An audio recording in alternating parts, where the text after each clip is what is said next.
Hey, folks, and welcome to the next one. Though, this second time reading it.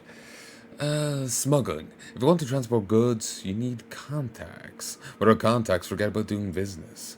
What do you need to pay off? Customs officers, guards, the people at the gas stations. Don't forget the motels. Take care of that, you can show up and vanish as you please. Keep them happy and they'll know when to turn a blind eye. It's also a good idea to strike a rapport with the fellows from orbital air. That is, if you're planning to ship something into orbit. Remember those boxes of seedlings last year? That could only have happened because my boys at OA Customs looked the other way for 15 seconds. Make sure you're well equipped. Don't use standard signal jammers. Customs agents aren't stupid. They'll know you're hiding something at the border. Besides which, there are no models they can't disable. Use upgraded jammers that work hyper locally, the exact place you're hiding the goods. Secure packages with ice, ideally bought from us. You can trust family. Probably a nomad wrote this. Probably found it at the Avocados place. Use your imagination. Do you know how I managed to transport a few dozen pounds of drugs to SoCal? I paid the right people not to ask any questions and hitched a ride with an all-foods convoy. Nobody realized that several containers of food were packed full with drugs. Plan your routes carefully.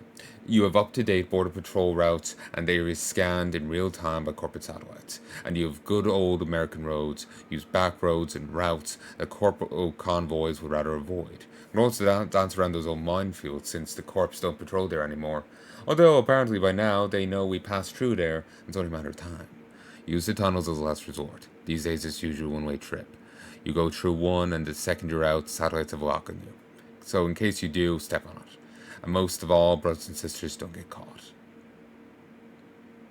So, first one is spoilers 5, 4, 3, 2, 1. Boo, boo, boo.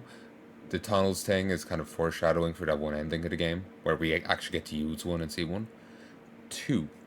I'll spaz the mouse so people may realize they can come back.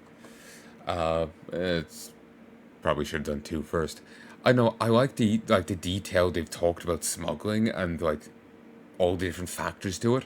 I kind of wish, we could deal with that. I'm currently almost imagining, I've honestly, with all the desert in this, I keep thinking of Kenshi. But yeah, I know, I just like the idea of some game where you have to. I keep thinking of management sim. That's the wrong term, and kind of why I re recorded the first take of this. But you're a smuggler. You're trying to get in and out by managing the different aspects of being a smuggler. That sounds kind of fun.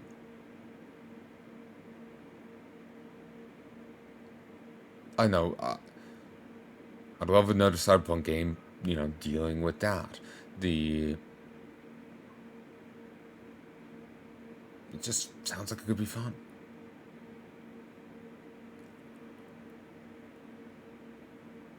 Bring stuff from A to B. I think in my head I'm really just imagining it's very much like a management sim. Yeah, I think that's really how I'm kind of visualizing it. But yeah, that would be fun. That would be nice.